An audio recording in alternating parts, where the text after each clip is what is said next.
আমরা কি জুলাই গণ অভ্যুত্থানটাই অসীম স্যাক্রিফাইসটা করেছিলাম প্রত্যেকে গালি দেওয়ার জন্য?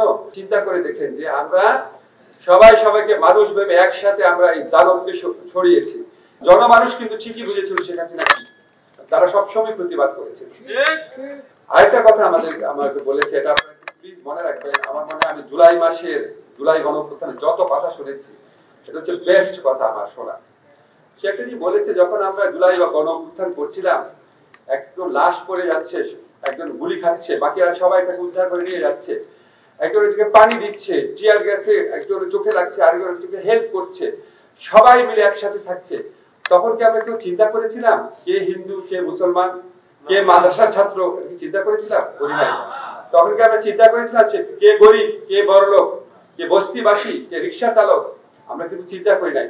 তখন কি আমরা চিন্তা করেছিলাম কে জামাত, কে বিএনপি, কে ছাত্র অধিকার, কে এনসিপি? এগুলিকে আমরা চিন্তা করেছিলাম? আমরা খালি চিন্তা করেছি আমরা মানুষ, আমরা একটা অন্যায়ের বিরুদ্ধে একসাথে দাঁড়িয়েছি। এখানে আমার ধর্মের পরিচয়, বয়সের পরিচয়, বংশের পরিচয়, সম্পদের পরিচয়, দলের পরিচয় সবকিছু গৌণ। শিয়া বাটার ও ভিটামিন ই সমৃদ্ধ লিলি হালাল বিউটি সোপ, তারুণ্যময় উজ্জ্বল ত্বকের জন্য।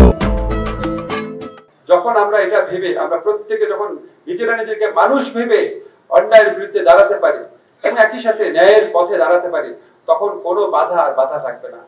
আনফরচুনেটলি আমরা এই বন্ধনটা গণ অভ্যুত্থানের পর দেখি নাই। মানুষকে যে কত রকম মিথ্যা তথ্য দিয়ে বিভাজন সৃষ্টি করা, এর সম্পর্কে অশ্রদ্ধার প্রত্যেকে গালি দেয়। কৃষকের বন্ধু আমাকে দেখাচ্ছিল, একজন নাম বললো সে আমার সম্পর্কেও গালি দিচ্ছে। এখন প্রত্যেকে গালি দেয়।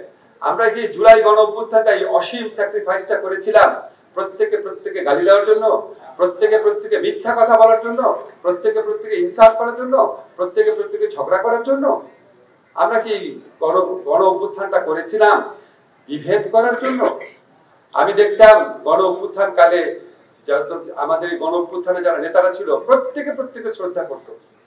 আপনি দেখেন খেয়াল করে, এই 15 বছর আপনার ধরেন জামাত, বিএনপি, কোনোদিন কেউ কারোর সাথে বাজে কথা বলতো?